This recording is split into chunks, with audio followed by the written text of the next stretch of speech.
ক্ষমতায় টিকে থাকতে জুলাই আন্দোলনে ছাত্র জনতার উপর অতিরিক্ত বল প্রয়োগের সরাসরি নির্দেশ দিয়েছিলেন পতিত প্রধানমন্ত্রী এবং সাবেক স্বরাষ্ট্রমন্ত্রী।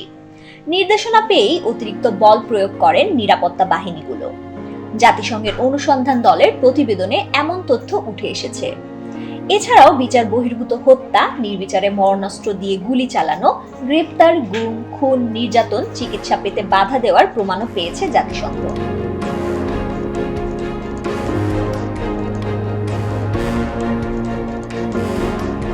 প্রতিবেদনে বলা হয়েছে, পুলিশ, আধাসামরিক, সেনাবাহিনীর এক কর্মকর্তা ও গোয়েন্দা সংস্থাগুলোর শীর্ষ কর্তাদের সমন্বয়ে গঠিত কোর কমিটির সঙ্গে ২০ জুলাই থেকে নিয়মিত বৈঠক করতেন তৎকালীন স্বরাষ্ট্রমন্ত্রী।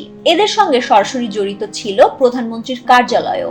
মধ্য জুলাই থেকে ৫ আগস্ট পর্যন্ত পুলিশের বিশেষ শাখা, ডিজিএফআই ও এনএসআই এর প্রধানের কাছ থেকে তৎকালীন প্রধানমন্ত্রী সরাসরি প্রতিবেদন পেতেন। ৩১ জুলাইয়ের প্রতিবেদনে অতিরিক্ত বল প্রয়োগের বিষয়ে শেখ হাসিনাকে সাবধান করা হয়। একই ধরনের উদ্বেগের কথা আগস্টের শুরুতেও তাকে জানানো হয়েছিল। ২৯ জুলাই মন্ত্রিপরিষদের বৈঠকে আন্দোলনের আদ্যোপান্ত প্রধানমন্ত্রীর সামনে তুলে ধরা হয়। আর আন্দোলনের সময় প্রধানমন্ত্রী ও তার জ্যেষ্ঠ উপদেষ্টারা সরাসরি ও টেলিফোনে নিরাপত্তা বাহিনীদের শীর্ষ কর্মকর্তাদের আদেশ দেওয়ার পাশাপাশি অভিযান পর্যবেক্ষণ করতেন। প্রতিবেদনে যাত্রাবাড়ীতে স্বরাষ্ট্রমন্ত্রীর মাঠ পরিদর্শনের বর্ণনা তুলে ধরা হয়, যেখানে এক পুলিশ কর্মকর্তাকে বলতে শোনা যায়, একজনকে মারলেও বাকিরা যায় না।